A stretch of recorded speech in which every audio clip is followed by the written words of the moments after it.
तो फिल्म की शुरुआत एक हैलोवीन पार्टी से होती है। हम देखते हैं एरिक को जो अपनी फ्रेंड को इम्प्रेस करने की कोशिश कर रहा होता है। तभी एक लड़का महंगी गाड़ी पार्टी में लाकर सबको अपनी तरफ अट्रैक्ट कर लेता है। उदास एरिक पार्टी से निकल जाता है और तभी जंगल के रास्ते में पड़ा हुआ एक लकड़ी का बॉक्स उसे दिखाई देता है, जिसके अंदर से निकला था जेस्टर। जेस्टर अपने मुंह पर लगा हुआ मास्क उतारने की कोशिश करता है, पर वो उसके मुंह के साथ ऐसे लगा हुआ था जैसे वो मास्क उसके मुंह का ही हिस्सा हो। जितना मास्क वो उतार रहा था उसके पीछे से उसका मुंह भी छिला हुआ था, यानी जख्मी हुआ था। खैर वो अब एरिक का पीछा करते हुए उस पार्टी में चला जाता है और उदास एरिक पर ही अपनी ट्रिक दिखाने लगता है। उसके ऊपर एक कपड़ा डालते हुए वो एरिक को गायब कर देता है और सब तालियां बजाते हैं, पर किसी को ये नहीं पता था कि एरिक गया कहाँ। अब जहाँ एरिक की फ्रेंड आंखों पर पट्टी बांधे सरप्राइज बॉक्स तोड़ने की कोशिश में थी, अचानक से वहाँ सभी लोग उसे बॉक्स तोड़ने से मना करने लगते हैं, पर वो तो एक्साइटमेंट में किसी की सुनती नहीं, धड़ाधड़ बैट मारती रहती है, यहाँ तक कि एरिक मर जाता है। यानी जस्टिन ने एरिक को इस बीट बॉक्स की जगह लगा दिया था और अब वो मारा जा चुका था। एरिक के मरते ही पूरी पार्टी में पैनिक फैल जाता है। सब लोग चीखने और चिल्लाने लगते हैं और पार्टी को छोड़कर चले जाते हैं, पर जस्टर को तो जैसे कोई फर्क ही नहीं पड़ता और वो सीधा हंसते मुस्कुराते पार्टी से बाहर आ जाता है। इसके बाद हम अपनी मूवी की मेन कैरेक्टर मैक्स को देखते हैं। मैक्स बेचारी के कोई दोस्त ही नहीं है, इसीलिए वो अपने घर पे ही हैलोवीन की तैयारी कर रही है। मैक्स एक बहुत अच्छी म्यूजिशियन है, उसे बहुत अच्छे ट्रिक्स करने आते हैं और वो इन्हीं ट्रिक्स को परफॉर्म करने के लिए अपनी बहन के साथ अपने नेबर्स में जाना चाहती है ताकि उन्हें कैंडीज मिल सके। पर उसकी मॉम उसे कहते हैं, मैक्स तुम इन सब के लिए बहुत बड़ी हो चुकी हो, जाओ फ्रेंड्स बनाओ, बाहर हैलोवीन पार्टी एंजॉय करो। वो दोनों भी यहाँ से चले जाते हैं। मैक्स अकेली घर पर क्या करती, वो भी साइकिल लेकर निकल जाती है बाहर। दूसरी तरफ दोबारा हमें जस्टर को दिखाया जाता है जिसने एक और आदमी को पकड़ लिया था। उसने उस आदमी के हाथों में हथकड़ी लगा दी थी ट्रिक दिखाते हुए, और अब वो आदमी बहुत ज्यादा घबराया हुआ था, जैसे वो जान गया हो कि जस्टर उसके साथ क्या करना चाहता है। जस्टर उसे एक और मैजिक ट्रिक दिखाता है और उसके मुंह से ही बहुत सारे रुमाल खींचने लगता है। आखिर पर आकर वो रुमाल उसके मुंह में फंस जाते हैं। जस्टर जोर लगाता है तो रुमाल के साथ कार्ड उसके मुंह के अंदर से निकलता है और वो कार्ड उसके मुंह को और सांस की नाली को काट देता है, जिसकी वजह से उस आदमी की वहीं पर मौत हो जाती है।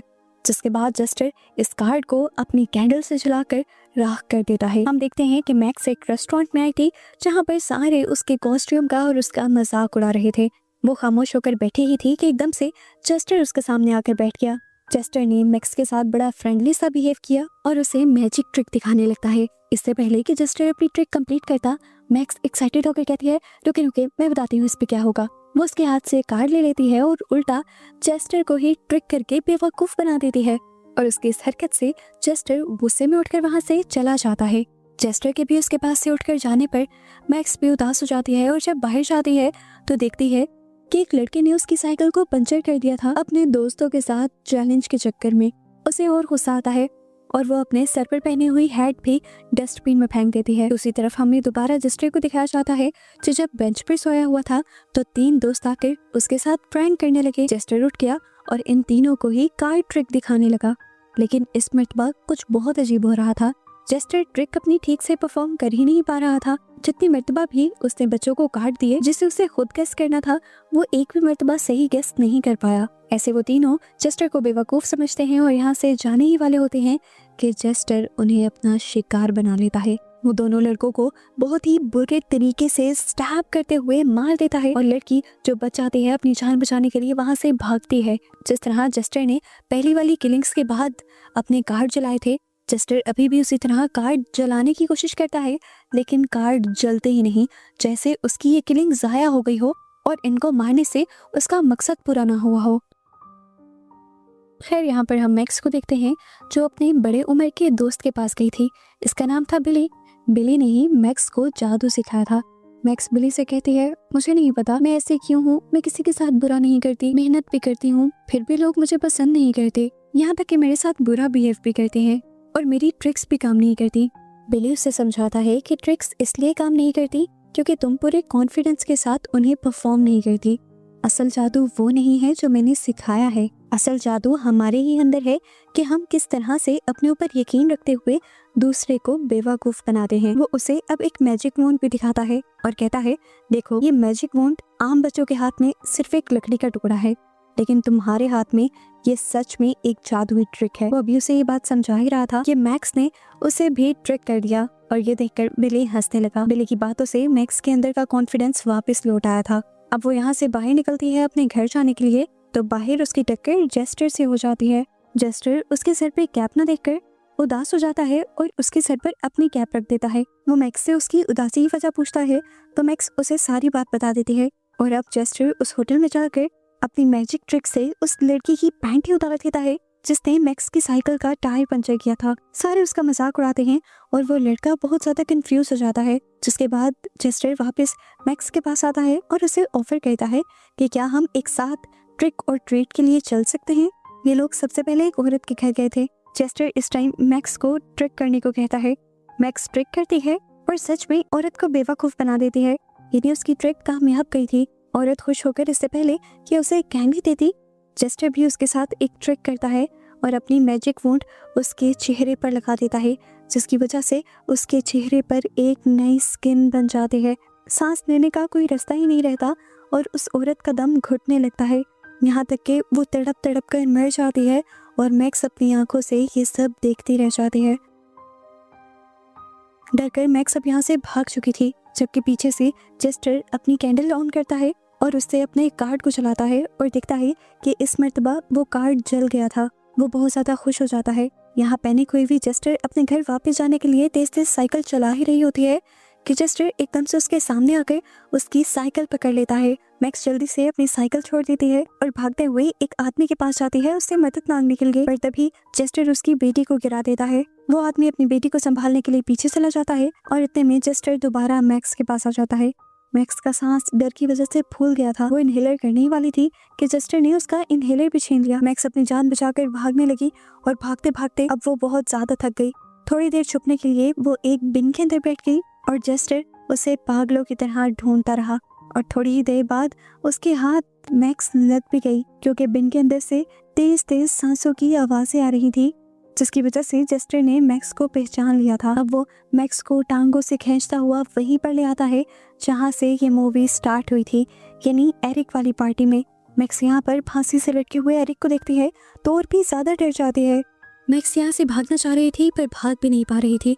आखिर वो जेस्टर से पूछ ही लेती है कि ये सब क्या चल रहा है। जेस्टर उसे कोई जवाब नहीं दे पाता तो मैक्स समझ जाती है कि जेस्टर कोई इंसान नहीं है, इसीलिए वो पास पड़ा एक ओइजा बोर्ड उठा लेती है और उससे कम्युनिकेट करने की कोशिश करती है और इसी ओइजा बोर्ड के जरिए जेस्टर उसे जवाब देता है कि मैं तुम्हें मारना नहीं चाहता मैक्स, बल्कि मुझे तुम्हारी ज़रूरत है। इसके बाद जेस्टर अपनी पावर्स के जरिए मरे हुए एरिक की बॉडी को बुलवा देता है और उसके जरिए मैक्स से बात करता है और उसे बताता है कि लोग मुझसे भी प्यार नहीं करते थे, बिल्कुल ऐसे ही जैसे अभी लोग तुमसे प्यार नहीं करते, तुम्हें पसंद नहीं करते।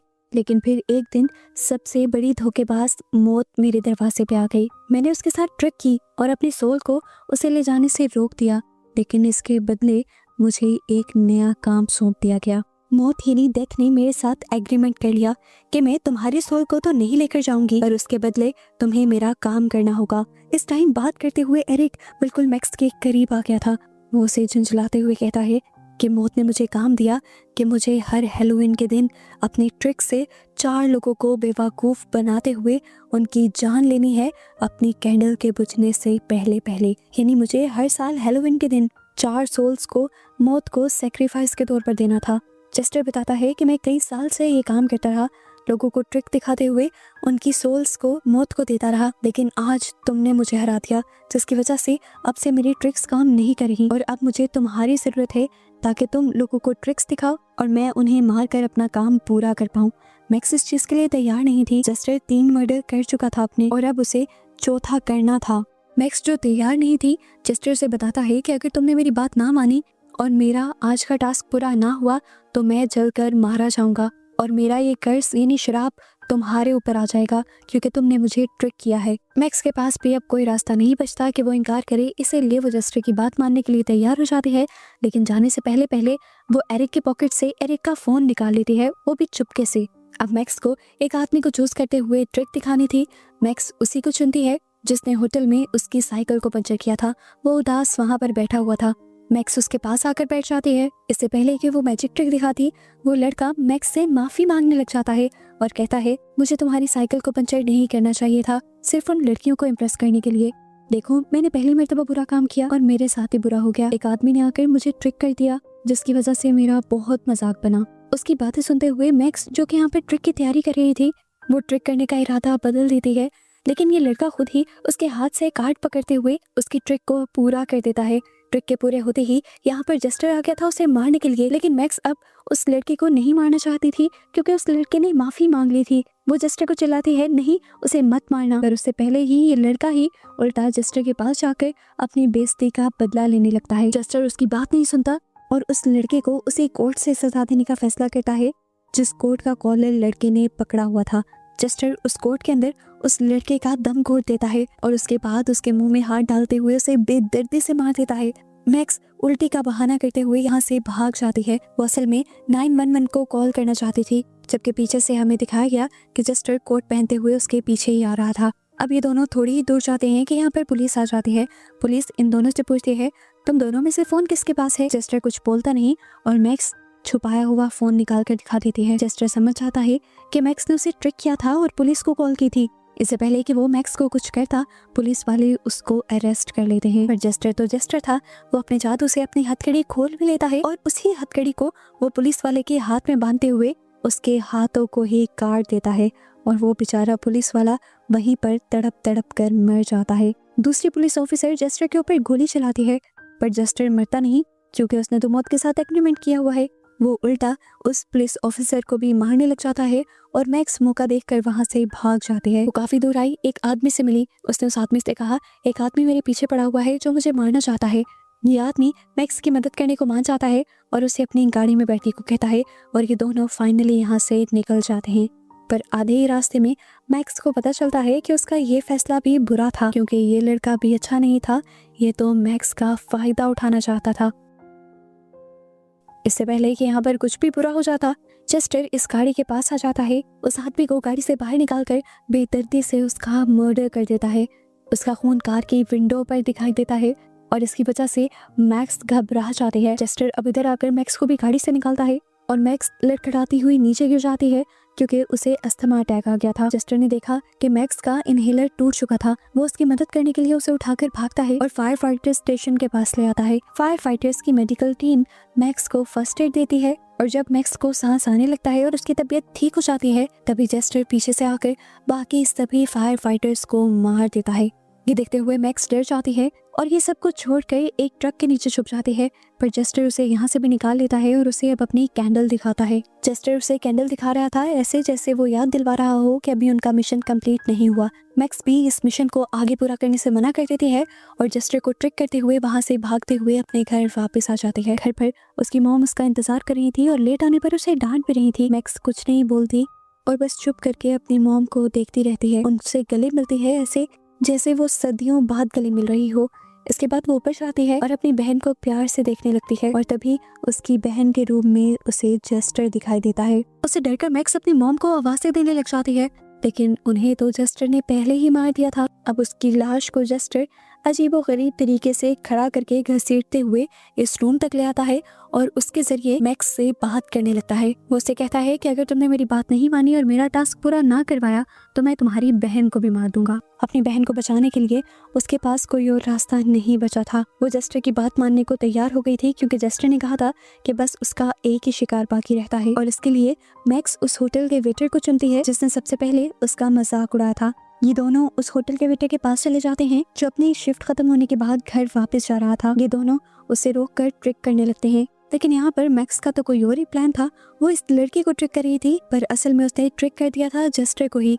मैजिक ट्रिक के एंड पर वो कार्ड जस्टर की पॉकेट से निकाल के दिखाती है और जस्टर से कहती है, देखो आखिरी सोल इस साल तुम्हारी ही होगी। जस्टर को उसकी हरकत से इतना ज्यादा गुस्सा आता है कि वो मैक्स का बदला लेने के लिए पहले उस लड़के के ही मुंह पर स्किन बना देता है, लेकिन अब जस्टर खुद जलने लगा था।